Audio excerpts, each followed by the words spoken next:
Hello, everybody. Welcome to the Rotoworld Football Show. I am Patrick Daugherty, joined for the first time in months by Kyle Dvorchak and Denny Carter at the same time. Denny is back from his studying abroad in Greece. Actually had temporarily established residency there. Kyle did not know that. We told him before the show. And as such, we haven't been together in a while. We've got a lot to get to. That includes all the early training camp news. Brandon Aiyuk holding in. CeeDee Lamb holding out, I believe, actually holding out. I'm making sure I have that right. So, yeah. He didn't show up, risking fines. Panthers head coach Dave Canales talking up Dionate Johnson, trying to steam his ADP. Nick Chubb on the PUP list. Kendre Miller, coach saying we might cut him. Jameson Williams getting hyped yet again. Deneric Prince getting hyped yet again. Then we're going to get in beyond the training camp news to some training camp battles we're keeping our eye on. That includes in the Packers wide receiver core, the Broncos everything core, the Chargers everything core, the Bills and their pass catching group, and even the Vikings quarterback group. But guys, we have a riffing topic ready to go, so start riffing on it. The thing is, we didn't. I will say that I was in Greece long enough so that I actually had to serve in the Greek military. Wow. They have mandatory service, so I actually was a captain in the Greek military. I didn't tell you guys that. All the way to captain. All the way. You climbed the ranks. Wow. I mean, I'm old. I'm old. That's true. And, they just boosted me up there. They go through your posts. They know your leadership material too. So Kyle, you got something to say there? Well, I would assume they also made you captain in part because you've got a 5 o'clock shadow going on right now that you typically don't have. Not that I don't mean to call you out. I like the look, but I assume they saw this look and they were like, "You've already been on a boat for 10 years. You're ready." That's right. I'm glad you noticed. So in Greece, I did this thing where I didn't shave, which is very weird. You guys know this. Like usually, I'm shaving every. Really weird for you. Yeah, I shave every 6 to 8 hours, depending on how I'm feeling. But I've decided to let it go a little bit. Not too crazy. We're gonna shave tomorrow, folks. But yeah, I'm feeling a little bit Greek with the 5 o'clock shadow. Denny, back with the Greek mindset. I was gonna make some jokes that I shouldn't make on the air, I guess. And by the way, neither one of you joining me in the college football 25 streets. I take it. Denny's too old. Kyle is too young. I'm just right. Yes, you are. It's the Goldilocks millennial here. It is the Goldilocks millennial. I have started my dynasty is with Tennessee, the University of Tennessee. The playbook is kind of trash. I picked Tennessee because I'm like, every year, they send these scam guys into the NFL who average 26 yards per touch. Somehow schemed completely wide open. It's not as much fun on the game, though. They don't have any out routes in this entire playbook, by the way. I'm just flailing, just absolutely flailing, trying to find a single out route. If you're going to follow the analytics, you're just going to throw to the middle of the field, man. The whole Josh Heupel Tennessee playbook is like, so we're going to put 7 receivers on the field, and they all converge on one dot at the 50-yard line. And that is the Tennessee offense on college football 25. And it's why they're all busts in the NFL, why Jalen Wright will be a huge bust.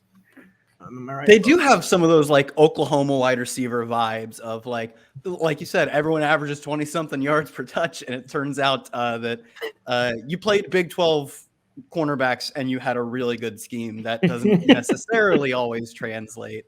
So the Tennessee offense, like they're doing it against SEC competition. That's definitely better. But like these guys it's Mickey Mouse stuff. It works, but it is Mickey Mouse stuff. I can't play college football though. Like Pat, we talked about this last summer. If I'm playing college football and some 14-year-old like is beating me 100-0, I live in an apartment. My next door neighbor is going to find out what my controller looks like. Wall, get ready to learn to speak controller, buddy. That's kind of what you're saying. That was unfortunately 100%. Me back in the day. I was terrified. This is not a bit. I was terrified. I was going to sign on online. And like I was just going to be getting demolished by all the kids who are good at video games. This is also not a bit. Like, truly not a bit. I played 2 games online, and my first 2 opponents I faced didn't attempt a single rush. Wow. I just utterly demolished them. Like I had like 13 to 14 combined interceptions, not a joke, and just like totally demolished them. And the Zoomers have been fed the lies, that you can have a successful offense without a running game. Wow. Brother, at least in college 25, that ain't the case. That's something, right? So they have adopted the the analytics mindset of we just never need to run. And you're saying, let me show you something. Let me show you how to run the ball. Interception machine go burr. I had a similar experience. Just real quick, we'll get to the good stuff in a second. I played golf the other day. I was paired with 3 college kids, 19 and 20 years old. These college kids were hitting the cover off the ball in a way that I don't think I've actually ever seen in person. Like, it was like easily 300 yards down the middle every single time. Here's the thing. They couldn't do anything else. That was it. So these bros, they go to Top Golf, right? Yep. They learn how to hit their driver real far, real high. That's cool. And it works. Hey, I'm jealous. Listen, they were hitting it 50 yards past me. Didn't know how to chip. Didn't know how to putt. Couldn't even play the irons. It was fantastic. I taught them a lesson, guys. Man, we love to school our youngsters as elders, but we also love to talk NFL football and training camp. And that includes Brandon Aiyuk, who I already made this joke on Twitter. I would have never known this guy wanted to trade. I would have never known it, aside from every single day, 7 different updates to his Instagram stories that he wanted to trade. I did not know Brandon Aiyuk wanted to be traded. And as such, he has reported to 49ers camp, but he's doing now the classic hold in. Because a few years ago when they put in these new holdout rules, like $40,000 a day, blah, blah, blah, we'll never see another holdout. Turns out they just did something slightly different and now successfully hold out by just being at camp and doing nothing and quiet quitting. And just what are the implications of this Brandon Aiyuk hold in, if any? Like, what are the odds he even gets traded at this point? Just where do you guys begin with Brandon Aiyuk? And let's just say concern level for someone who's a wide receiver 16, currently an underdog fantasy. Is he going to have trouble living up to that if he's not practicing this summer? Kyle Dvorchak. Yeah, trade odds feel extremely low. This is this team's window to win when you have Brock Purdy on a cheap contract. Like, you're pushing it all in right now, and you're willing to pay the consequences in 3 years as your team ages, as your quarterback needs his money, which, if they're going to pay it, is going to be a lot. I don't get why they'd give up their, I don't want to say superstar, but like the advanced metrics would tell you legit superstar wide receiver. Now, how much of that is scheme versus talent? Tennessee stuff. I mean, the scheme helps. I'm not going to say the scheme doesn't help, but Aiyuk is legitimately extremely talented. This is not the time in this franchise in which you trade away that kind of player. And like, who is even offering right now? Obviously, the Commanders are the big one just because he's like legitimately friends with Jaden Daniels. They play at, I believe, at Arizona State. But like, outside of that, does Pittsburgh, run by Arthur Smith, think like, you know what, our team needs pass catching talent? They have not thought that once. They literally traded Diontae Johnson. They thought we have too much pass catching talent. So I just don't see the buyer or the seller in this scenario. In terms of my worry, not extremely worried. I would prefer him to be practicing, all things considered. So much of his production in a complimentary way came on first read stuff, as in they are scheming the offense around getting their players the ball. They get their first reads just successfully very often. It's a well-schemed offense. But so much of that is, let's get Brandon Aiyuk middle of the field, downfield, open, hit him. And that play works really well, really often. If he's not there running all of the plays in practice, maybe they start scheming up a higher percentage of their plays to other players. But this is really on the margins. I'm not awfully concerned, but you convince me that's the case. Denny, concerned? I mean, no, and I'm kind of into this whole thing because I think that his ADP will probably drop. I'm not just talking about best ball. I mean, if this continues for a while, if you have home leagues, wide receiver 41, if he's holding it. Yeah. I was going to say, in home leagues, it feels like the concern would be even higher because they wouldn't like properly gauge the risk of him being traded, which we kind of all agree is low. Right. Home leagues feels like a panic situation for them. And so, yeah, I mean, and he's hyper efficient. Really, in the Shanny system, he's hyper efficient. Oh, well, guess what? Guess what system he's going to be playing in this year? Yeah, I think Denny is 17th in yards per out run if he's put in the Shanny system. Not like elite, but still like more than middle of the pack. Ayuk is crazy good. I mean, my fantasy league does not have any penalties for Shanahan system yards per route run. They all count the same. I agree. His yards per route run drops if he's traded to anywhere else, except like maybe Miami. I mean, you put him in a pass-heavy scheme. He's the wide receiver 1 overall. That's just my thought. I was scanning the teams. I see a dark horse trade contender pulling us out of thin air, but it would fit with the coach's MO and it would fit with the need, a situation we're going to talk about. The Denver Broncos badly need Brandon Aiyuk. like badly need Brandon Aiyuk, another guy who creates fake efficiency stats, and Sean Payton and Bo Nix, like the fake efficiency king. This could be amazing fit with Brandon Aiyuk. I mean, I'm not concerned. I guess other than like just general concern, I just do know anecdotally, every time someone doesn't have a normal camp, just something happens. They pull their hamstring in week 3, or like they get like 9 total targets the first 2 or 3 weeks. It's never, ever, ever a normal season. But that's kind of like superstition more than anything else. And like that's not an actual reason not to draft Brandon Aiyuk, who will undoubtedly be playing football in week 1. Yeah, he will. Just know that these things tend to go sideways, tend to go haywire. You mentioned a situation that went haywire last year. Diontae Johnson, was this a quiet quit on the Steelers? It was more just like actual quitting on the Steelers. It was. Started cutting off routes pretty early, kind of gave up on blocking around week 10 or 11. That's one reason he's now a Carolina Panther.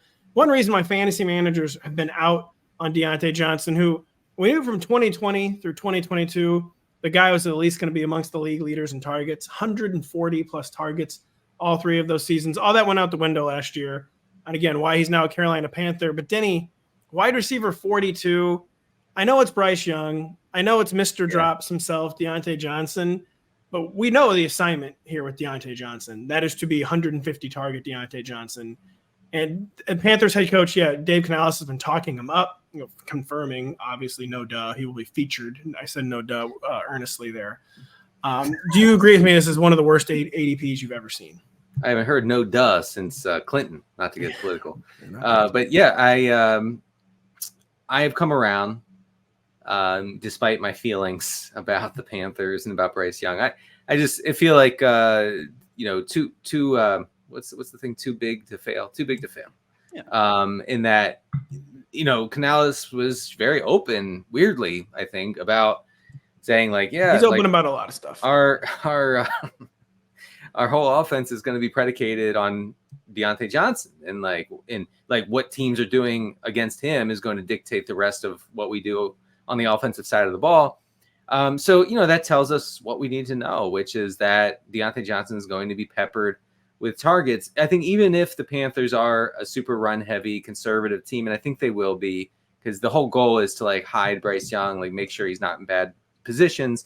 I still think that you're talking about 130 plus targets for Diontae Johnson, and as wide receiver 42, you said, that's kind of crazy. It feels like very low risk.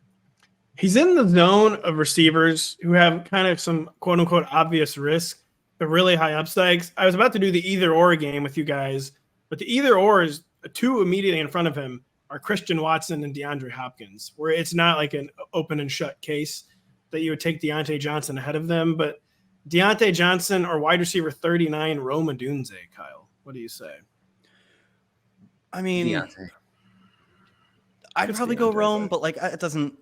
It's fine. I think that anytime you can take a rookie quarterback's number 3 receiver, you got to do it. Wait, no. Anytime you can take the worst quarterback pick of the past 10 years, number 1 receiver. Yeah. Here's what I would say about the Rome Odunze Diontae Johnson thing. Okay, if I'm building like a very balanced or even like running back heavy fantasy team, then it's Diontae Johnson there easily. I agree with this. Yeah. If you are going 0 RB or hero RB or whatever variation you're trying, it's Rome Odunze there, because Odunze has upside. I think that that Johnson doesn't have, in that one DJ Moore injury, one Keenan Allen injury. Keenan Allen's 100 years old. These things could instantly boost his prospects in the Chicago offense. Also, Pat, I'd like to point out, you said, well, it's not clear I'd take him ahead of the people in front of him. Well, I'd take him ahead of the people behind him. That sounds like optimal pricing. I wouldn't take him ahead of where he goes. Well, to be clear, though, there's a lot of guys ahead of him that would be a no-brainer for me. Rome Odunze, absolute no-brainer. I'd rather have Diontae Johnson. Xavier Worthy, Diontae Johnson. Rashee Rice, who I love, I'm still taking Diontae Johnson. Chris Godwin. Like, why would any member of the American Society be drafting Chris Godwin over Diontae Johnson? Makes absolutely no sense. Terry McLaurin somewhere up the ranks too. And that is one where I'm like, I don't know, steady wide receiver production from a talented, but definitely not a superstar. I actually think I would just take Diontae Johnson at the cost discount. But Xavier Worthy, fastest football player alive, playing with Patrick Mahomes, already catching bombs in camp. Live a little, man. Like, have some fun. I could see that happening when I'm on the clock too, but whatever. I need upside. I'll take Xavier Worthy, but then like Keenan Allen's wide receiver 33. Why not just take younger Keenan Allen, like 9 ADP spots later, Keenan who's Allen actually the number one receiver per game last year? Like Keenan Allen was like balling last year. Diontae is just good. I mean, he's like legitimately good, but Keenan Allen last year was like on pace for a top 5 season, and then he got hurt. Then the quick crete shook loose in his hamstring, and he was out for the rest of the year. Any final thoughts? Caleb Williams stayed with Keenan Allen in, I guess, minicamp or something. So we have a narrative there. We have these guys are buddies. That's the Airbnb narrative now, Verbo narrative, whatever you want. We're not sponsored. Yeah, let's not choose our corporate sponsors. Yeah. But if either Airbnb or Verbo wants me to record an ad read for them, I'll do it. I have done a lot of Verbo ones. Oh, really? Yeah, they used to do some ad reads on the show. Used to. What's up with that, Verbo? What's up with Nick Chubb on the active pup list? The guy got hurt like last September, either late September, early October. It's been a long time, and they're still just being very, very, very cagey on his health. And I could see this going one of two ways, where it's a veteran. Sometimes with the veterans, they kind of play coy, play dumb like this. And like August 30th, actually Nick Chubb has been fully cleared since like June 2nd, and he will be our week 1 starter. But it is more likely that they just don't really know what's going on with Nick Chubb. And the Nick Chubb, Denny, we kind of talked this already on our show the other day. Are the Nick Chubb days just done? And is this a classic, either wait for more information or let someone else take this flyer in the RB4 range? Right. So Zach Jackson of The Athletic had a good piece on the Cleveland backfield recently. We have a blurb up on it if folks want to check out the Rotoworld site. So here's what I gleaned from the piece. Nick Chubb, I didn't know this, required 2 knee surgeries this offseason. There's no schedule for his return, and he's basically a lock for the season opening PUP list, which means that he would miss the first 4 weeks of the regular season. From there, we'll see. Jerome Ford would be expected to be the lead back, but is not considered by the team to be a 20-plus carry guy, which means that Deontay Foreman and or Nyheim Hines would mix in. Hines, of course, coming off of his own ACL from some sort of water-based accident. So I think that Chubb is best case scenario a mid-season sort of guy, and so you have to treat it that way. And if your roster is not built for that sort of addition, like if you have some running backs and you feel good about them, there's no reason to draft Nick Chubb. Now, if you're like me and you're desperate for running backs at some point in the draft, you might want to take a little shot. Any counter take, Kyle, or no? I mean, it sounds like that's solid. Denny laid it out really well. Yeah, it was torn ACL, MCL, meniscus. The first surgery, which was shortly after the injury, was for, I believe, the MCL, the meniscus. Then in the middle of November, he undergoes the surgery for the ACL. So the timeline isn't like it's been X days, X months since he suffered the injury, because he had to prolong delay the actual ACL surgery. As Denny said, there's a right roster build for him where you're taking guaranteed early season touches and you want some late season upside. But at his price right now, it's pretty scarce that I find myself in the situation where I want Nick Chubb. Like, especially, on DraftKings, they literally put like the out symbol next to his name. And I'm sure there are other sites that do that too. Like, the drafters see that and they panic. So I think this will cause his ADP to fall, and more so on certain sites. I've drafted almost none of him right now. I do think if he starts to fall a little more, you can take the flyer on maybe I get 6 late season good games for him. But up until this point, and unless he continues to fall from here on out, I haven't really been that interested. He's a 28 or 29-year-old running back coming off a catastrophic knee injury with a history of injuries in that same knee going back to Georgia. And we know he's not there for the start of the season. That's a tough bet for me to make. I don't make it very often. Yeah, there was a little confusion about his health where it looked so serious. And then at first the narrative is like, wow, actually it wasn't as serious as we thought. It might have only been the MCL. Then I think in the course of the first surgery, they discovered that, oh yeah, never mind. It actually was as bad as it looked. And I mean, there was worst injuries ever I've seen. It was truly sickening, actually. not a joke. Like Joe Buck and Troy Aikman were like, we can't show that again. Yeah, I was so glad when they didn't show it after the first time. It was terrible. I mean, well, sometimes you have to rewind to see what actually happened sometimes, though. Sometimes. Like, I did not in that case. Yeah, I did. And I was going to say, I'm not going to admit to this, but since Pat did. Well, I mean, surely you're watching a game, you're like, what? And then I did rewind and wish that I had not. Yeah, it honestly was like, okay, Troy Aikman. It's not, I'm sure it wasn't that bad. And you're like, oh, Troy was right. Oh, no, Troy was really, really right. Yep. Should not have hit rewind on that one. You should not hit fast forward on this one when I read this ad read. We'll be right back after this. The Rotoworld Draft Guide is back, and it has a bit of a facelift, now available exclusively through a new partnership with Matthew Berry's Fantasy Life. Get a Fantasy Life Plus subscription and receive the Rotoworld Draft Guide to help you dominate your competition. Use promo code Rotoworld10 for 10% off and unlock exclusive fantasy, DFS, and betting tools now. Go to NBCSports.com/fantasylife to learn more. You will now learn more about 2024 training camp because we're here to continue talking about it. And one guy who I had been really jonesing for more information on this summer was Kendre Miller. So okay, Alvin Kamara is not getting any younger. Jamal Williams was one of the worst running backs in the NFL, like not exaggerating last season. I think he was dead last in a few efficiency metrics. Kendre Miller, very disappointing rookie season. Was injured a lot, struggled to get touches, but then they didn't add anyone to this backfield. We began to connect the dots that, hey, Kendre Miller looking like he might actually be the number 2 here. And now he opens up camp injured, and he opens up camp with his head coach saying he might not make the team if he, quote, does not figure out how to stay healthy. And just like, should this stop any Kendre Miller hype in its tracks, or is this just a coach playing hardball with a young player, Denny Carter? I think Dennis Allen is frustrated. Like the team is frustrated. Like they clearly want him to be a thing. Like they want him to be involved. They did last year. Lots of hype. You know, I felt extreme FOMO every time I saw him go off the board. Talking about Kendre Miller in redraft leagues and then FOMO for Kendre Miller, huh? Really? Yeah, I mean, because he's going in like, what was he going last year? Like the 10th round somewhere in there. Probably, betting that Kamara's not Kamara anymore. He's going to miss time or whatever. Anyway. So, yeah, I think it actually makes sense. I think that they do mean that.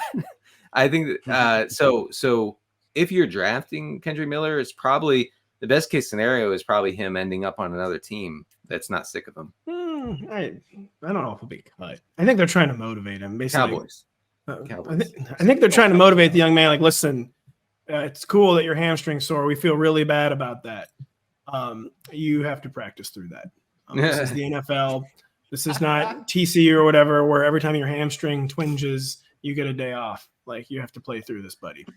And I just think they are kind of trying to maybe buck him up a little bit. That was the tone of the comments I took, Kyle. I think that Kamara is really safe in his backfield. I don't know about that because he's really not good anymore. But the tone, maybe that was the tone. Because that's logical. I wouldn't be surprised if that was the case. But I'll be honest, Dennis Allen, I think, just hates this guy. And Dennis Allen's also kind of I don't know him personally. Every time he talks about player, he only has horrible things to say about them. Yes, he just seems really mean, which coaches are hardos. It happens, but he doesn't seem like a hardo players coach. And I think he could just say, I don't like you anymore, Kendre Miller. You know who's really cool? Jamal Williams. Genuinely seems like an awesome dude. Probably cool doesn't matter if he's not particularly efficient. He might just be the backup. They're paying him a decent amount of money. He's going to know the system. He's going to almost get sometimes what's blocked of him, though he has very little juice left. I mean, that hasn't stopped them from playing Alvin Kamara. He doesn't have juice left. So I'm done drafting Kendre. He's banged up. His coach hates him, and he didn't see the field at all as a rookie. Don't need to draft him. RB 46 in early best ball drafts will probably be at least RB 60 in your home league drafts. So maybe he'll be so cheap. It's a 15th or 16th round freebie. But yeah, Kendre Miller. He's not going to be drafted in most leagues. Yeah, I think you're correct about that. And I also think you guys are correct where this isn't a code. Yeah, this code wasn't messing around. I think there was no subtext with this message. And we can debate what the true message was, but there was no subtext and he's not happy. Yeah, the reason I say Kamara is safe isn't because I think he's going to have some huge resurgence. It's just and I don't think that running back ability determines playing time at all. Like they just feel comfortable with a veteran who, has been there forever, and they don't like Miller, and Jamal Williams is terrible and is super inefficient. So I feel like Kamara is just going to get all the touches that he can handle. I don't know if I say running back ability doesn't determine playing time. Like that would, by that measure, Christian McCaffrey is just as good as Jamal Williams, which he's just as good as Alvin Kamara would actually be the correct way to put it. And Breece Hall didn't play over Dalvin Cook. He's better than him. He just knew the system. Like, I think in this case, though, I don't think any of these guys are that good. Like, we don't know if Kendre's good because his coach doesn't like Kamara getting all the touches every year. The Saints have a plan in the backfield, and then every single year, what Denny just said will happens, and he gets all the touches. It just feels like another Kamara year, another Jameson Williams year? Question mark. Definitely another year of Jameson Williams hype. For the Athletics, Nick Baumgardner reports he, quote, looks like a different player in training camp. Dan Campbell spent all offseason talking him up, saying he's a man on a mission.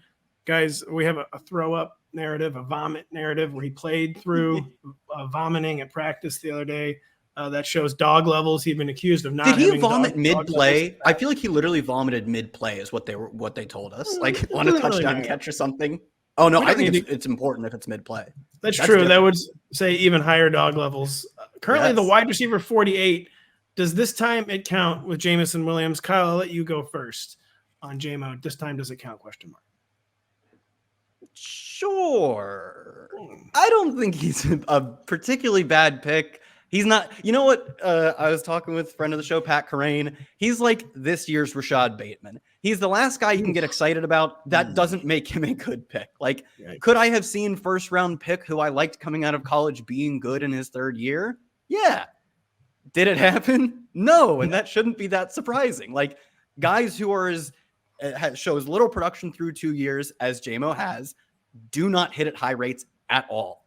But he was a legitimately very good prospect. And the excuses we make for him, like, they're legitimate, but like, you've had legitimate excuses for other guys who didn't have a lot of production. And part of it is not that, like, are the excuses legitimate or not? Not playing much through 2 years probably stunts your growth as an NFL player, whether or not it was like injuries, suspensions, poor play. It is just hard to get better when you don't play much. So I think he's a fine pick. He falls after, like, you can find any semblance of upside. It's just dusty veterans after him, or like rookies that I don't know if they'll see the field. He was a really good college prospect. He was like 30% dominator, 3.1 yards per route run in his final season at Alabama. And he didn't play at Ohio State because he was playing with multiple first round picks both of the years he was there. So it's fine to take the upside shot on him, but you just got to know that, like, he could legit be a cut candidate in week 8 when you're like, he's 60% routes and they don't target him.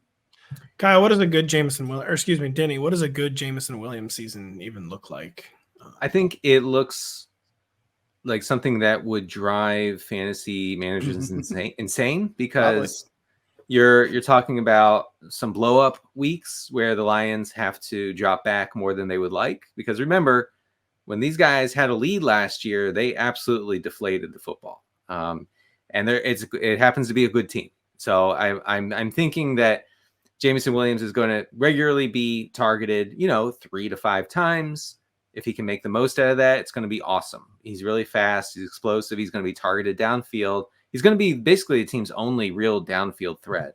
And that's a good role to have. But you're talking about Laporta and St. Brown vacuuming up instantly, 48%, 50% of the targets in that offense. So it's going to be really tough to determine when and where to use Jameson Williams, and he's going to be frustrating. There's just no two ways about it. I think you hit on the correct word there, where you said it's a good role to have. It is a role. He's just not going to be a feature player, and it's going to be a role. It is good, though. Hey, look, it is positive. I want to say it's good to see, he's trying, and the coaches are recognizing that. And sometimes these guys take a year or two to be like, oh, wait, I can't just like glide through this like I have my whole life because I'm so good. Like I'm so talented. Brandon Aiyuk is an example of that. Aiyuk came in, a really good example, and his work ethic was questioned very much by beat writers, by Kyle Shanahan himself.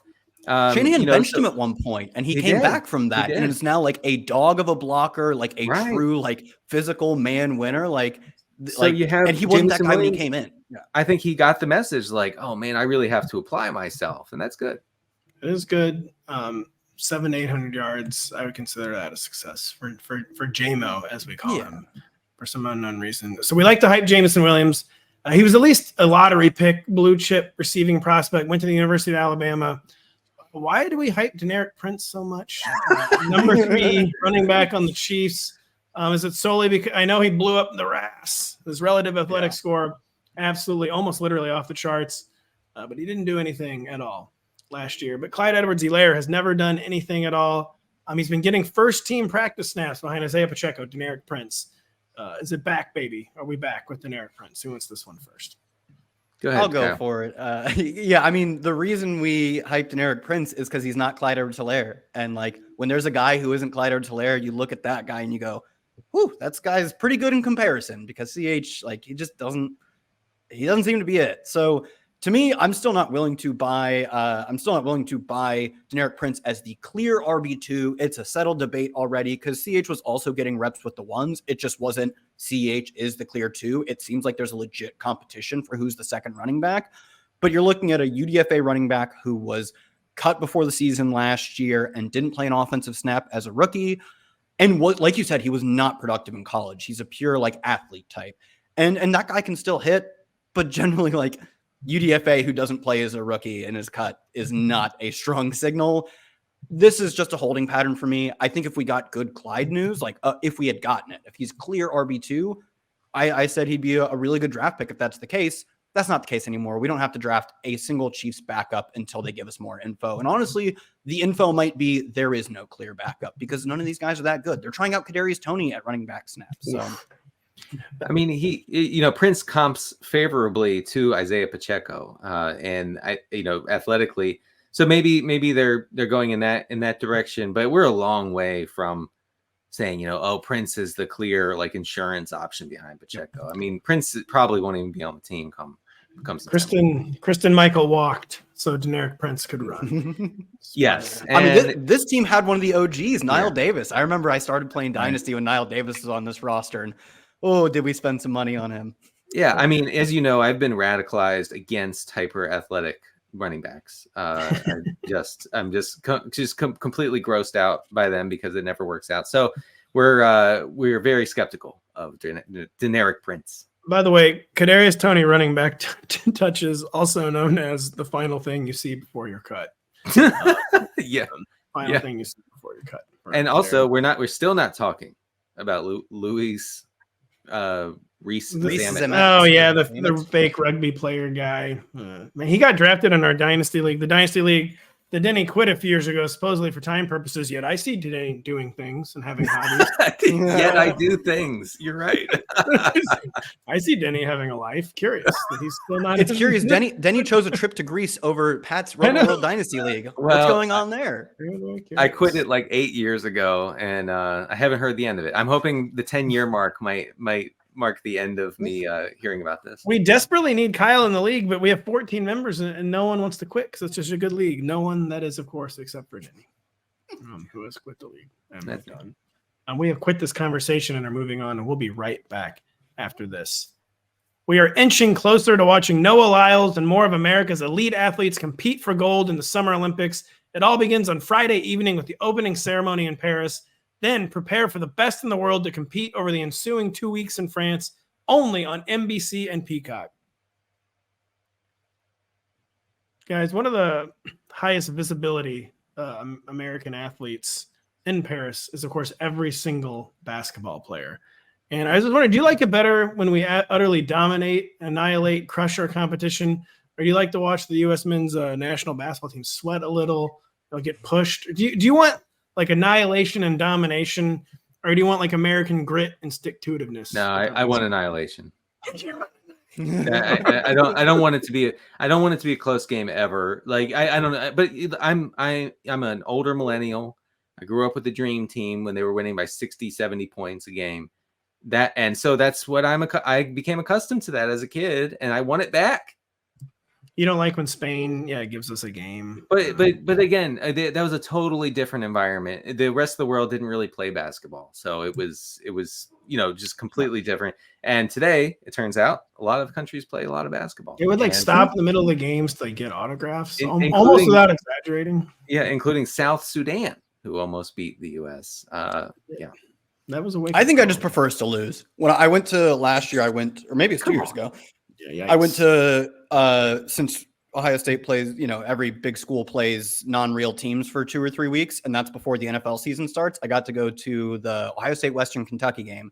Let me just tell you, I was the only one in the student section cheering for the Hilltoppers. We did not win. Why would you do that? I don't understand. Why do I want the best team to just go out and very nihilist Zoomer mindset? Was it fun to just see? Oh, Tom Brady's unbeatable and he wins every game. What happened? It's occasionally fun. This is when you can tell when someone was too young to see Michael Jordan. Because Denny is such a contrarian. Did you root against Michael Jordan, Denny? He's one of the only guys I ever front ran. I front ran Michael Jordan until I could no longer front run. Listen, I rooted rabidly against Michael Jordan as a child, and listen, I'm not proud of it. I'm not going to sit here and say I was right. I was wrong. I was an idiot. No, you were right. No, very wrong. My dad pleaded with me, said, please, you're seeing greatness. You don't understand what you're doing here. And I was like, no, you don't even, Sean Kemp's better. That's all I'm saying. I'm not going that far. John Stockton, just the way John Stockton. Yeah, look at it doesn't even hit the ground when he passes it. Oh, I was the biggest Jazz fan on earth when they played the Bulls in the finals. How terrible is that? Don't Google what Karl Malone and John Stockton do. I won't. But you know who I love to front? I have not. I hate to admit this. You know who I've most enjoyed front running since Michael Jordan? Patrick Mahomes. Yeah, he's the true heir apparent to MJ. I think. I gotta be. I front run the hell out of that one. Early. Yeah, I said, okay, all right, fine. You're the greatest of all time. I mean, obviously. Well, it's just because to be that great and then with flair. That's who you front run. Of course, you have to have red uniforms. Well, I had just spent 20 years rooting against Tom Brady, so I don't know where that puts me in the win-loss columns. But Mahomes got me early. But Brady was boring. So no one front ran Tom Brady. That was a totally different phenomenon. You could front run MJ, you could front run Tiger, you could front run pre-Durant Steph Curry. If you were front running Tom Brady, something's wrong. Yeah, that's all true. That is all wrong. Factually true. Deeply wrong. What is wrong with you? We like him now. He seems a little more entertaining now. I'm interested to hear him on the call for Fox. Interested to hear about these camp battles. That includes very much the Packers receiver core. This is just one of the stranger position groups I've seen in a long time, guys, because everyone kind of has established upside. And Jaden Reed, who's currently the wide receiver 34, Christian Watson, of course, wide receiver 41, Romeo Dobbs, wide receiver 54, Dontavian Wicks, all the way down to wide receiver 57. They've all kind of flashed. They've all kind of put something on the film. They've all had a fantasy spiked week or two. It just seems like we have no idea how to really order and sort these guys. And just what is the competition first here, Denny Carter? And what are we looking for this summer with these guys? What kind of information are we even trying to glean from the Packers this summer? I think Christian Watson, it's health. It's his health situation. The hamstring issue has been ironed out apparently through his trip to a special lab. He literally went. I said this to Greg Rosenthal the other day. He literally went to the lab. He went to the lab, and they seemed to actually come back with an answer. It wasn't just don't get injured. It was this is what you need to do to not get injured. And so I mean that I think that mostly that makes me a little more excited for Jordan Love. It's not that I'm suddenly fascinated with getting Christian Watson on every team. It's that Jordan Love is going to have this downfield guy that he can hit on the regular while also hitting Dobbs and Jaden Reed and the tight end Musgrave underneath. And I think really having a really solid statistical season for Love. But Watson's presence also is probably not good for Reed, who was very fun for fantasy while Watson was out. Now, someone kind of took issue with that online and said that, Reed took a while to get ingratiated to the offense. And I don't know how much stock I put into that. But I think that these receivers are going to drive us insane. That's what I think. Kyle, what are you looking for in the Packers receiver core this summer? Like, what kind of information would you consider useful coming out of the Green Bay Packers in August and wherever they practice in Wisconsin? Yeah, I don't think we'll get it, but if they just established a more clear non-rotation, like if they were like, oh, we have settled on what our 3 guys are, and to me, the most likely, if that is the case, it's probably Wicks as the 4th guy who just doesn't play as much. But I just don't think, why would they do that? He's pretty good. Like Romeo Doubs to me is like the least exciting one because all of his efficiency metrics are far behind the rest of them, but they legitimately trust him. They run him every route. They target him often.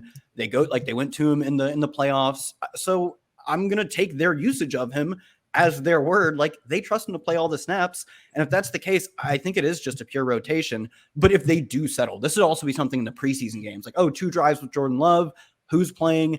If Reed's getting up to like 80-90% of the routes in those snaps, like that would be sick. But I don't know if that's the case. To me, I think the most likely outcome is he's somewhat of a part-time slot player, like 60 to 70% of the routes, because that's around where he hovered as a rookie. Like he was banged up. It was his first season, so maybe that changes. And that's a change that I would jump on because Reed in a full-time role would be electric. But I don't think that's what we're getting. My baseline is now that they're a true rotation where, like Denny said, the quarterback is super fun because everywhere he throws is a good receiver. Yeah. But for now, it makes them all hard to draft, especially the ones that are the most expensive because we're paying for what are ultimately not full-time number 1 receiver type of roles. I do think there's a slight chance Romeo Doubs is the odd man out. But you're right. Even he has the most experience.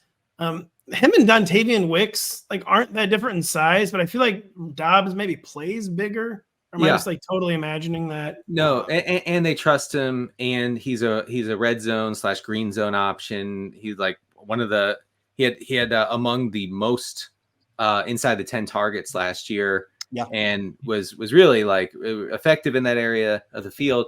The Wicks thing, the Dontavian Wicks thing is fun in that it's nerdy.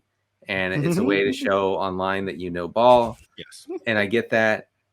This guy's not going to see any action until one of these guys goes down. It's just. I actually don't know if that's true. I think Kyle might be onto something where it's just like a true rotation. That I mean, Wicks played in the playoff game. I know they weren't like fully healthy. They were all active, but I don't think they're all fully healthy. Like Reed was still like banged up in his ribs or whatever. Watson literally is never healthy, but it was the playoffs and they had other guys active. And Wicks played not a full-time role, but he played enough to frustrate you if you had some of the other guys, right? So that's what kind of throws me for a loop. I mean, to Pat's point, I hope even if it's not Dobbs, I hope one of these guys becomes the odd man out because then it becomes really exciting. Yeah. But like they're all good in their own way. Well, what if I think Denny kind of hinted at? What if none of them are the odd man out, and it's this Jordan Love making every machine ever go burr? I kind of like it. I mean, he's freakish. I really do think that he's freakish in his ability to find the open guy to throw off platform. Like he can do all those things. Denny. So first off, earlier in the show, Denny admitted the Lions are good. I haven't gone that far yet. Denny and I took a lot of flack last year for not being in on the Lions in the preseason. He also just admitted Jordan Love is good. We actually both admitted that last year. I think I do have to remind folks that when Jordan Love came in against the Eagles in the fourth quarter 2 years ago, boy, never heard of someone talk about a quarter more than you had. I freaked out. I was like, oh, okay, so this guy's better than Rodgers instantly. By the way, I feel like Aaron Rodgers should have maybe not complained about Romeo Doubs so much. He acted like he had never played with a worse receiver in his life in 2022. I feel like the Dobbs. And this is a guy who played with Alan Lazard, the actual worst receiver in the NFL. I swear to God, I was literally about to make that joke. I mean, Aaron Rodgers. And now he's getting reps with the ones in New York, Alan Lazard. So what do you say now, buddy? Aaron Rodgers in New York City. Great meeting of the minds there. That's going to go really well. The next competition we're going to talk about, I said the Broncos everything. Kyle, you kind of threw this out there first as the Broncos receivers. We'll talk about the Broncos running backs in a minute. There's also a big competition going on there. Some maybe light news with Javonte Williams. But what is the lay of the land with the Broncos receiver core? And, what in the world are we looking for here? I believe I saw like shortly before we came on, I was doing a show prep, but Cortland Sutton got his extension in his back. He seems to he literally is locked in as the true number one on this team. Wasn't particularly efficient last year. Wasn't inefficient either. I would say he's, one of the league's sort of weaker true wide receiver ones, but that really does speak to the chasm between him and the known talent behind him. Like, I think Troy Franklin was a good prospect. I thought Marvin Mims was a good prospect. Like, Tim Patrick has been a functional number 2/3 NFL receiver, but they're, as of today, the start of training camp, just simply not close to him in terms of how good I know they are being a functional NFL receiver. I don't even know which one of these guys is the number 2 and which one is the number 3. And if they're going to be like the Packers, like, they don't really have a true 2 or 3. They rotate those guys. But if they do settle on Marvin Mims is like a field stretching slot, Troy Franklin, his connection is great, obviously, with Bo Nix, who had a great connection with in college. If they settle on these guys, any one of them, I'd be willing to really buy in, because this is an offense that I think can surprise given its very cheap cost to acquire. Everyone, I mean, literally everyone's cheap. They have one of the cheapest first receivers off the board, one of the cheapest first running backs off the board. So I'm in if we get clarity. And to me, the clarity would, for most fun purposes, would be the young guys. It'd be Mims, it'd be Franklin, but that's no guarantee. I just feel like I just feel like it's just so over for Mims, and that he tanked so hard last year. I feel like it was almost easy to like trick yourself into thinking, well, he was a holdover draft pick. He wasn't a Payton guy, and Sean Payton drafted him. Yikes! And that's the worst news I've ever heard about this Broncos receiver corps. I mean, he might have some exciting plays if he gets more playing time as a kick returner with this new kick return format that the league has, which is insane. I don't think we're going to fully grasp how crazy it is until it actually starts. I think that he could be useful. Like if your league awards points for return yardage, the Marvin Mims becomes a thing for sure. But I don't see him becoming like a staple in 3 wide receiver sets for the Broncos. By the way, we don't take questions on this show, but the show does go live on Twitch, and we have Big Hurt ATL on Twitch, who's still complaining. Big Hurt, this isn't a judgment on you, by the way, but he's still saying that MJ shoved Byron Russell. I'm just saying it's been 25 years where I think we all need to get over it. You're the great. You get to push off a little bit. I mean, if you ain't cheating, you ain't trying, right? Hey, listen, I didn't see anything. I didn't see anything anyway. I saw something. He pushed him. And of course, you're a radicalized Jazz fan. Wow. Should have known. I see this argument online with it's like specifically Sauce Gardner gets away with defensive pass interference all the time. Like, hell yeah, if you're good at getting away with DPI, do that until the brakes fall off. Like, you should, like, you ain't cheating, you ain't trying. Yeah. Like, it's not cheating if you're just like committing a penalty that is like, you will be penalized if you're caught. Like, it's not like he's doping or anything. I mean, like, you should be doing that. Really good receivers get away with OPI all the freaking time. Like, the best player getting away with OPI for my money was Antonio Brown. He just like punched dudes all the time right before the ball came down. He was so good at it. But yeah, like, you should be doing that stuff. Back to Marvin Mims, who hopefully can capture some of that punching defenders right before the ball lands to him. The one thing I hold on to is, I think it was after the season, Sean Payton was like, we really wanted to get Marvin Mims involved, but he plays the Jerry Jeudy kind of role, and we have Jerry Jeudy. That's a real weak excuse. He hated Jerry Jeudy. It's a bad excuse. It's a bad excuse. I agree. But the fact that he said, we had Jerry Jeudy, and that's the role that we had designed for Mims, and then 2 days later, he was like, we don't have Jerry Jeudy. The dots can be connected. It's not a great excuse. You should just be good enough to play, but also, like, some coaches are just like pedantic with like, oh, you cannot play this role. You could be really good in a different role. We'll never get to know because we're not playing you there. Like, Payton's definitely that kind of guy. But maybe we're past the we'll never get to know because he literally did trade Jeudy. I agree though. There's a reason Mims goes in the 180s or whatever, 190s. Like, he should go around there, maybe a little higher for my liking. It's weird. I feel like we have no idea really who would be the Broncos' number 2 receiver. And when Denny and I talked to Mike DeFabo from The Athletic on Tuesday about the Steelers, he was just like, yeah, they have no clue who the number 2 or 3 receiver are. He was just like openly like, we have no idea whatsoever. And I feel like there's a lack of proven receiver depth in the NFL right now. And you really, really notice it in fantasy. It's just not nearly as deep as it once was. And you're taking flyers based on very little information a lot of times these days. And teams, give us some information this summer. And Denver, that includes in your backfield where they were talking about a 5-man competition. There's not been a firestorm over Javonte Williams. The best ball bros are kind of circling the wagons like, Javonte's still good. And the only reason he was bad last year is because then they throw down a smoke bomb and disappear. They can't explain why he was bad last year. But, a lot of alibis. He was still hurt, blah, blah, blah. And now even Sean Payton's getting in the alibi game saying, hey, he lost weight. That's pretty good news. And do we think Sean Payton saying something positive about Javonte Williams is maybe a sign this isn't as big a competition as we were led to believe? Or just where are you guys in the Javonte Williams posting wars, Denny Carter? I'm pro Javonte. Rough take. I'm sorry. I know everything you said. I want to be on board with being like, lost some weight. Who cares? But guy who's never been good will be good. Yeah. Oh, that to be clear, that's garbage. That is not right. Not even the year before he got hurt. He was not good. He was not good. No. What is going on? He's right. He okay. In an alternate universe, I'm just gonna say it. An alternate universe where he doesn't suffer that injury, he's the number one player in fantasy this year. No. Okay, like he's that. Yeah, sort of sure, Denny. Let's do it. Yeah. Okay. Yeah. No, Kyle's with me. The Zoomers are with me. I am. Okay. Now, because there are 10 guys in this backfield, we're not going to know for weeks and weeks who's going to do what, run routes or whatever, get goal line touches. But Javonte Williams, I think should be the odds-on favorite to be the lead back here. And he's a good pass catcher, and he's 2 years removed from a terrible knee injury. I'm in. I'll agree with you, Denny. He should be the odds-on favorite, but that is kind of like semantics, though. Where like he's the Occam's razor for like who will be the number one Broncos running back. I do feel like they will have the door open to him not being the number one running back because he just hasn't shown enough, especially since Sean Payton was there. And even if Sean Payton like philosophically understands this is because he was hurt and coming off a major injury, you can't like unsee a guy not being effective for 17 games. So I feel like Sean Payton will be open to like his guys. So he'll be open to Samaje Perine maintaining that role. He'll be open to the undrafted free agent he signed, Jaleel McLaughlin, seeing a bigger role. He'll be open to Audric Estime, who he drafted, earning a role of some sort.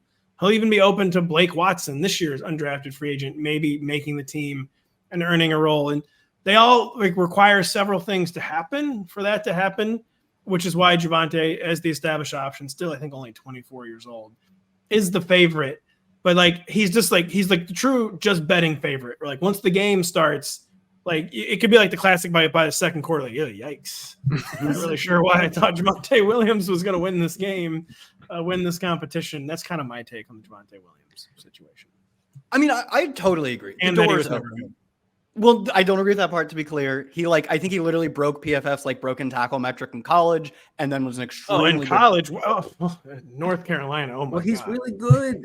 Wow. And he was an extremely good tackle breaker as a rookie as well. Yeah, he broke 13 tackles against Georgia Tech. Oh my gosh. He broke a bunch of tackles in his first NFL season too. Like he was good. A bunch of guys who came on a team that runs the triple option and shockingly doesn't have good defensive personnel. He broke a bunch of tackles. They don't even run the triple option anymore. No, it's been like 3 or 4 years at least. Maybe they did back then though. I don't know.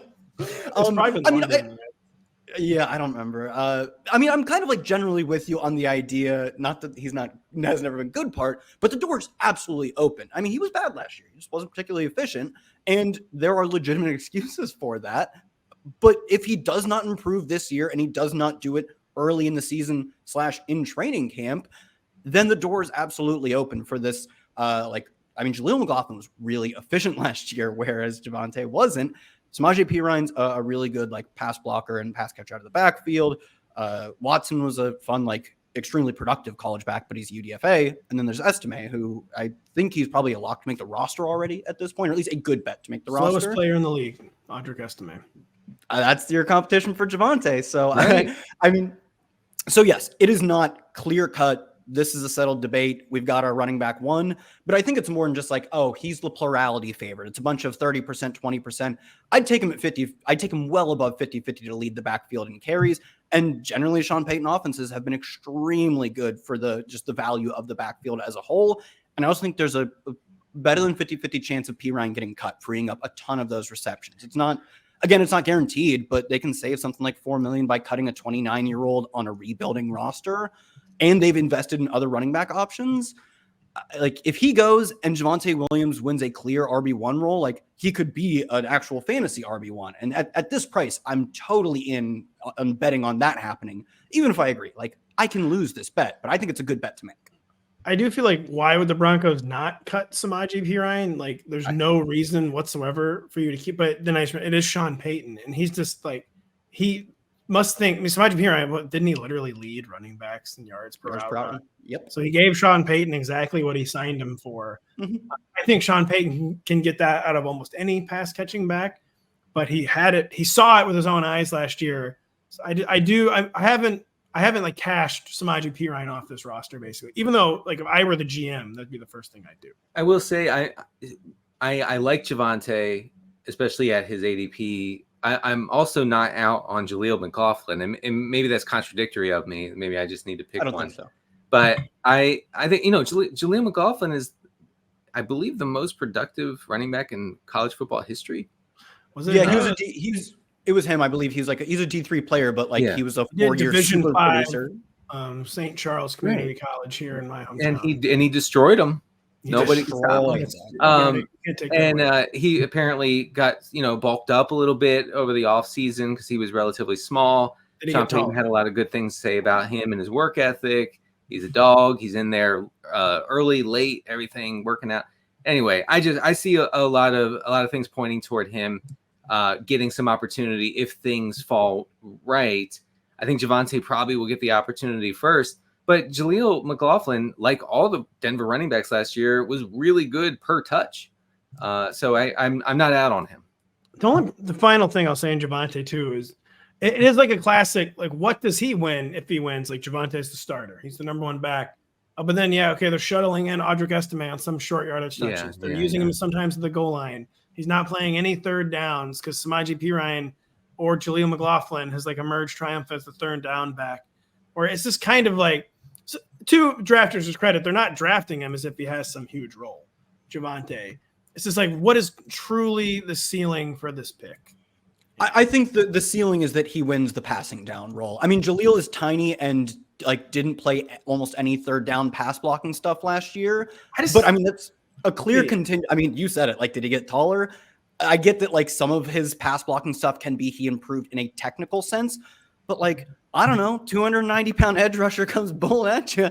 Good luck, Jaleel. I just feel like Javonte, Sean Payton's not going to do an every down back. And I feel like Javonte is definitely going to be in the mix on early down. I don't know. It's tough to say.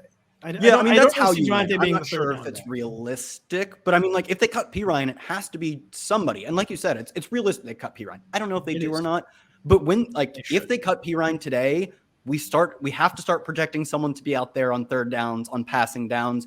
And I think my projection there has to be Javonte. It's not, 5th round rookie Estime, and it's not roughly my size Jaleel McLaughlin. And that's how we win, is we just PPR scam and get a chunk of the first two downs our way to the RB 13 or 12, which I think is realistic. We've talked a lot about the Chargers running backs and receivers already, Kyle. But you suggested talking about the Chargers receivers. Do you have new thoughts? Anything you're looking for there that you could talk about? Like I mentioned receiver course where no one has any idea what's going to happen. I feel like no one has any idea whatsoever is going to happen with these Chargers receivers. Yeah, I mean, supposedly Quentin Johnson had a good first day or two of camp. I think it was right before camp. Baby. Yeah. I think it was right before camp. There was, I don't even want to say a report, more just speculation that DJ Chark could be the starting receiver in 3 receiver sets, filling that X receiver role. And I'm cutting your mic. I mean, the alternative is Quentin Johnson, which is also a mic cutting affair at this point. So I do think it'll be interesting to see if Quentin Johnson can get out there. Just honestly just needs to prove that he can play, because he's a legitimate, maybe not playing as much as we think risk at this point. But I think it's fair to argue that you could say that out of Ladd McConkey, undersized, no true breakout, second round pick. Maybe he's just a part-time player. So I want to be buying a guy who is playing a lot of snaps with Justin Herbert and might be really good. Candle is the light is on just barely. It's a small flickering candle for Quentin Johnston, but he's a first round pick who had some pretty sick highlights, and he did crush Michigan that one time. The light is barely on, but it's on. And Ladd, I think, we just don't know. He truly could have elite upside, and he's going to play with a top 7, 5, 8, whatever you want to call it, talent at quarterback. We want to be buying that. That's what we want to buy, but we need to know what the actual stakes are in terms of the receiver rotation. When I saw Harbaugh's effusive praise of Quentin Johnson, I immediately thought of Rotopat because he's been saying for 3 months, guys, listen, like this is a reset because Harbaugh, the last thing Harbaugh saw from Quentin Johnston, he was annihilating the Michigan secondary. Okay. And that's what matters to these guys. It just does. Like we have to accept that. It's why NFL teams end up acquiring players in free agency or in trades that dominated that team because they saw it happen on the field. That matters. So I think we do have a real actual reset situation for Quentin Johnston, which is really, after last year's debacle, all you can hope for. All he can hope for, certainly, but from a fantasy standpoint, it's all we can hope for. So he gets a blank slate in this offense. But again, the nature of the offense doesn't make me super excited for any of these guys. Denny makes the slightly tongue-in-cheek argument that we've kind of been making, but I do also I think there is a little something to that. Like Jim Harbaugh, his only impression ever of Quentin Johnson was him going nuts. And then the real reason too is they have no choice but to wipe his slate clean. He's a first-round talent. Maybe they don't actually believe he's a first-round talent, but he's a first-round pick. They have no depth or proven upside at the position at all. They kind of just needed to give him the blank slate. Like, listen, don't worry about last year. Don't worry about the drops. Just go be you. And yeah, being you sure is dropping 3 to 4 passes a game. But they have every reason to give him a long runway this summer. I was going to say that don't worry about the horrific mistakes you made. There's no easier way to make someone worry about those mistakes. Like Pat, going into an ad read, if I said, don't worry about the pronunciation, you're not going to bomb it. How would you do? Don't worry about the word success appearing there. Exactly. You'd never get past it. So maybe Harbaugh don't tell him, don't worry. Should we talk about the Chargers running backs, or we are kind of running out of time? But I had stuff on the Bills tight ends. Well, we'll go over the Bills tight ends and the Vikings quarterbacks real quickly. But anything on the Chargers running backs I just feel like we've talked about a lot already, and we're to the point where we just need to get practice reports and we just need to see some preseason games. I think that's right. I mean, I will say J.K. Dobbins was out there fully practicing, not just individual drills. When they signed him with $50,000 guaranteed for NFL contracts. I mean, that is functionally zero. It's a rounding error as a portion of his actual $1 million contract. He's out there. He's doing not just individual, but also team drills. That is a meaningful step in the right direction. I literally did draft 0 of him up until Wednesday, the 24th. I'm starting to think he knows the system. Obviously, he's playing under Roman, who he played under in Baltimore for the very few chances he actually got to play. I'm moving him into a very draftable territory, and it was simply up until now, I got to see you on the field, know you can still play football these days, because the money the NFL allocated to you said they don't even know. I would say don't think you can anymore. So I think that's already a small step in the right direction, and it's because, like you said, we needed to see some practices. It's only 1 or 2, but it's something. Denny, what do you want to say about the Bills tight ends? We were talking about Dalton Kincaid earlier with the Athletics' Joe Buscaglia saying the Bills will not, quote, fully commit to Dalton Kincaid as a full-time starter when Dawson Knox is in the fold. Right. And, he goes on to say that the team really likes Dawson Knox, obviously Kincaid too, but that, Knox is just going to be involved here. Now, I guess the team could go into more 2 tight end usage. That's all speculation at this point. I just had some numbers to put to that report from Joe Buscaglia. So with Dawson Knox out from week 8 to 12 last year. So week 8 to 12, Dalton Kincaid, he had the 5th most pass routes among tight ends over that stretch. He was targeted on 22% of his routes. He ran a route on 83% of Josh Allen's dropbacks. That's a key number. Remember that one just for 1 second here. When Dawson Knox returned in week 13, so from week 13 to the end of the season, meaning into their 2 playoff games, Kincaid was targeted on 21.5% of his routes. So that's pretty much the same as it was without Knox. But here's the thing. He ran a route on only 59% of Josh Allen's dropbacks. That won't do. As a tight end 5 off the board this year, you get a 60% route rate. It's just not going to cut it. So that would need to change. I think it is something of a red flag. Kyle, final word for the show. Talk about the Bills receivers, a position group I believe you wanted to talk about. Or am I making that up? Was that you that threw them out there? I did. I'm not going to litigate this until 5 minutes from now. Denny, then what do you want to say about the Bills receivers? We saw some Curtis Samuel steam. I mean, not that that's anything new, but yeah, I mean, Curtis Samuel's being completely forgotten. I think will be completely forgotten in redraft, sort of office and home leagues. So he's someone to monitor. I think Chase Claypool is getting a real chance. Yep. Let's see here, 65. Man, we can cut his mic now. I will say on the Claypool front, we had Josh Allen he said something insane about Matt Collins. Like, he's one of the best personalities I've ever met. Like, that kind of checks out. Matt Collins is like, yeah, it's just talking about his personality. Who cares about that? Yeah. Allen does. And that's like, that's what matters. Like, Chase Claypool comes in. He doesn't want to block. He's like, oh, I'm a superstar receiver. And Matt Collins is refusing to eat with forks because he's primal or whatever. Like, that's true. Last year, we got that report that he doesn't eat with silverware. Like, and Josh Allen likes that because he's a character. Like, I don't know, man. Chase Claypool, you gotta try harder to ingratiate yourself with the team. As far as like the receivers we actually care about go, Keon, I didn't like as a prospect, but he kind of goes in that Jameson Williams range of like, I don't know, man. There's a lot of upside here. Like, of course, we're going to sift through a lot of Jonathan Mingos and Quentin Johnstons when we're digging in this range of suspect talent profiles.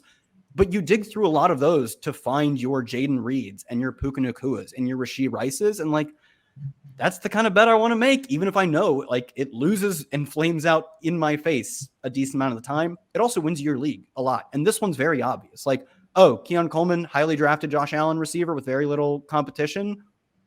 I think you just got to take your medicine and be like, we make that bet. I did that in our dynasty league, and nice. I mean, can I just point out that Johnny Wilson had a better target profile than Keon Coleman at Florida State? Like, Johnny Wilson is like, cut his mic. Like a tight end. Yeah, man. I don't know, man. I think Keon Coleman's I got so trapped into Keon Coleman. Would you have taken Pearsall or A.D. Mitchell over Coleman? That was what I was. No. A.D. Mitchell. I wouldn't have taken. You want to talk about target profiles? That guy earned a target on like 10% of his routes. I mean, not so like obviously I know way more about these guys than just their college stats. But when you're on the clock trying to pick like whatever, I'll go to their sports reference one more time. Like this, none of the receivers have good sports references this year. Like, can there be one guy who had like a 1,400-yard season at some point who didn't play for Washington? Everyone who played for Washington, had like 1,500 yards at some point. Everyone else, like A.D. Mitchell's career high for yards is 242. I know. But the final question, we were talking about the Vikings quarterbacks. We don't have time. My second pick, I was on the clock with the 25th pick in our rookie draft, and I was deciding between Bucky Irving, and J.J. McCarthy. It's not super flex, but I'm pretty long in the tooth at quarterback. But I took Bucky Irving. Would you guys have taken J.J. McCarthy or a fourth-round running back, Bucky Irving?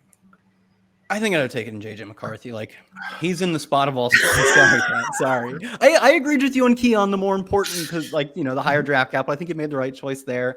It's like the hit rate on fourth-round running back seems pretty low. Fourth-round super non-athletic running back seems pretty low, whereas like J.J. McCarthy probably has a pretty high floor of like he's in a great system with the best or second best receiver in the NFL once they get healthy and non-suspended. Jordan Addison, T.J. Hawkinson, like in Dynasty, in my mind, over the long run, that guy ends up being worth more value. Sorry. I needed a running back. I will say, guys, this stuff about like JJ McCarthy's practicing with a local flag football team during training camp. Yes, like that's what's going on? What's going on? He's not a year one play. I'm not taking him as like anything in best ball. But I mean, I did not. I really didn't think he profiled as like a long-term project.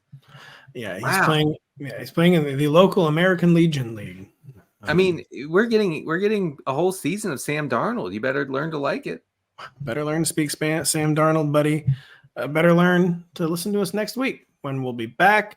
We'll be previewing later in the week the NFC North division. I've got a few people I'd like to ask to come on that show. Mr. Denny Carter. I hate to say it because I don't want to admit it to myself. I'm going to miss Tuesday's show. Denny Carter is going to be hosting Tuesday's show. Kyle, can you do Tuesday's show, by the way? I think so. That should work. Yeah, we need you to do Tuesday's show. We'll have fun. Cool. I think with the boss away. We'll play. Denny and Kyle are going to have a lot of fun. Really great stuff with training camp, raging, and then the preview later in the week. So for Kyle Dvorchak, for Denny Carter, I'm Patrick Daugherty. Thank you so much for listening. We will be back next week.